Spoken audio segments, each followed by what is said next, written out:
Aujourd'hui, on va parler d'une histoire paranormale totalement terrifiante. Je vous le dis, c'est l'un des threads qui m'a le plus terrifié. Et celle-ci, elle est particulièrement incroyable et particulièrement invraisemblable aussi. On va voir ça ensemble. Venez avec moi, let's go.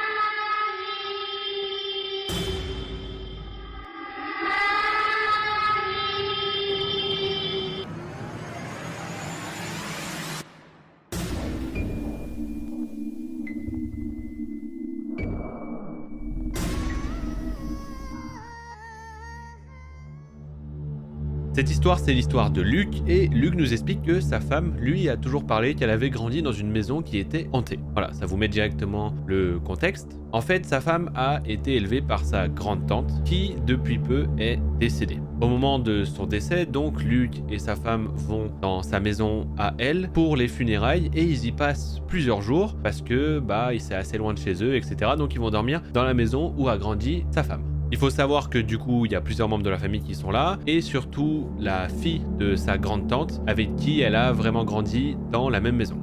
En arrivant, Luc, il entend sa femme et la fille de sa grande-tante discuter et dire que potentiellement que la grande-tante, elle va sûrement rejoindre les esprits qui hantent la maison. Et à ce moment-là, Luc, il y croit pas trop. Il se dit, bon, elle parle de ça, bref, elle croit au paranormal, c'est leur truc. Il faut savoir que Luc, c'est quelqu'un de très sceptique. C'est-à-dire qu'il a une pensée très sceptique, il est très rationnel, du coup, il croit vraiment pas à toutes ces choses-là.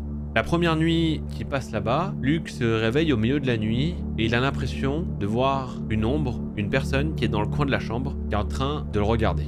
Luc, il est pétrifié, il peut pas bouger et il réveille sa femme en lui disant qu'il y a quelqu'un dans le coin de la chambre. Et sa femme a la réaction la plus incompréhensible du monde. Elle lui dit simplement « Ah, tu parles de l'ombre qui est dans le coin de la chambre? Oui, c'est normal, t'inquiète pas, rendors-toi. » Non, personne ne se rendort après ça. C'est fou quand même d'être habitué au truc, genre si c'est réel, c'est fou. Luc, à ce moment-là, il est pétrifié, il se dit non mais peut-être qu'elle est trop endormie pour se rendre compte de la situation. Du coup, il va pour prendre son téléphone pour appeler carrément la police. Sauf qu'au moment où il allume son téléphone, il se rend compte qu'il n'y a plus rien et qu'il n'y a plus personne et que c'est pas possible que quelqu'un soit sorti entre-temps de la chambre au moment où il prend son téléphone, etc.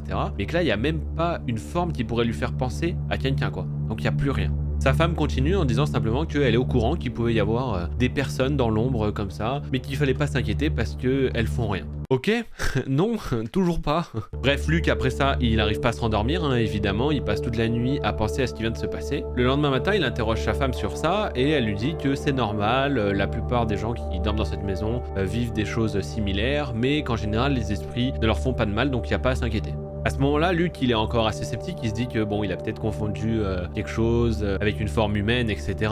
Et en plus de ça, la seconde nuit, il apprend que sa femme et la fille de sa grande-tante ont rêvé de la grande-tante, justement, mais c'était juste après l'enterrement, donc Luc, il se dit que c'est logique qu'elles aient rêvé d'elle, et que voilà, pour elle, c'est vraiment un truc paranormal, c'est-à-dire que leur grande-tante est venue les visiter dans leurs rêves, mais pour Luc, il se dit, c'est normal de rêver de sa grande-tante juste après l'avoir enterrée. Franchement, il n'y a pas quelque chose d'incroyable là-dedans.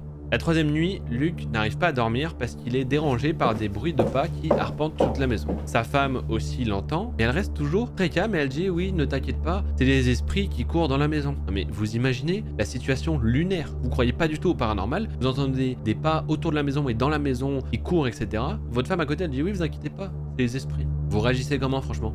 Bref, Luc, il se lève du coup dans la nuit pour chercher la source du bruit parce qu'il a toujours son esprit sceptique. Il se dit, c'est quand même bizarre. Il fait le tour de la maison, il fait même des tours de l'extérieur de la maison, mais il croise personne. Juste après ça, il s'installe dans le salon et il décide d'attendre de réentendre les bruits, etc.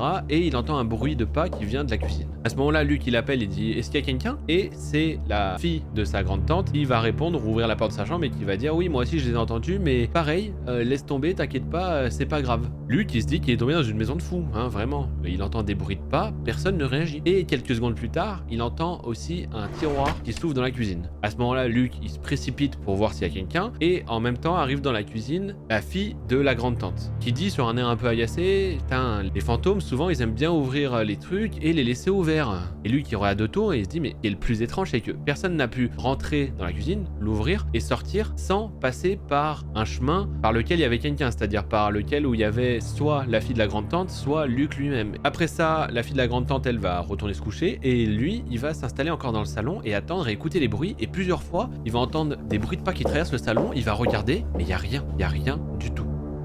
Moi, ça me donne des frissons, je vous le dis. Au moment où je vous le raconte là maintenant, ça me donne encore des frissons. Bref, finalement, on arrive maintenant à la dernière nuit et il se passe pas grand chose à part toujours les mêmes bruits de pas. Et surtout, le lendemain matin, il se réveille et toutes les armoires sont ouvertes. Et Luc est encore sceptique là-dessus, hein, et il dit que tout simplement c'est peut-être quelqu'un de la famille qui fait du somnambulisme ou quelqu'un qui a oublié de les fermer. Enfin, il cherche une réponse rationnelle.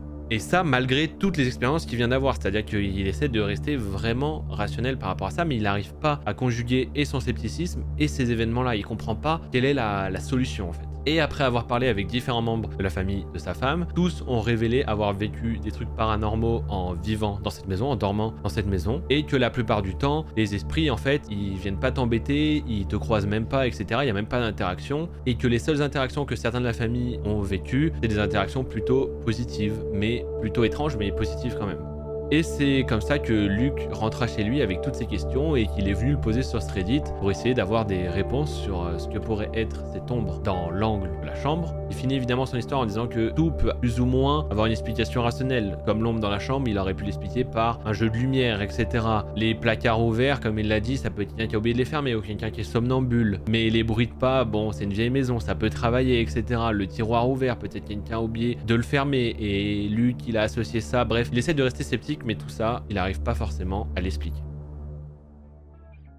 Et c'est comme ça que se termine cette histoire. Je vous avoue que moi, comme je vous disais, le paranormal, c'est le pire pour moi. Et je la trouve assez incroyable parce que, en même temps, on n'a pas la même vision des fantômes. Vous savez, c'est pas quelque chose d'agressif, etc. Même si je vous avoue que je me réveille dans la nuit, je suis couché dans l'angle de ma chambre, je vois une ombre qui me regarde, je me chie dessus. Hein. C'est vraiment le truc typique du film d'horreur qui arrive tout le temps dans les films d'horreur. Je déteste, ok? Voilà. Et d'ailleurs, lui, il a dit à ce moment-là, dans son histoire, je l'ai pas dit comme ça, mais il a dit qu'il s'était pissé dessus. Hein. Bref, j'espère que ça vous a plu. N'hésitez pas à liker pour me le faire savoir, évidemment à commenter et bien sûr à exploser la barre d'abonnement pour me soutenir. C'est gratuit et moi ça m'aide énormément. Sur ce, je vous souhaite une excellente matinée, nuit, journée, ce que vous voulez. Je vous dis à demain la famille. N'hésitez pas à consulter cette vidéo pour voir la vidéo du jour d'avant si vous ne l'avez pas vue et je vous fais un bisou la famille.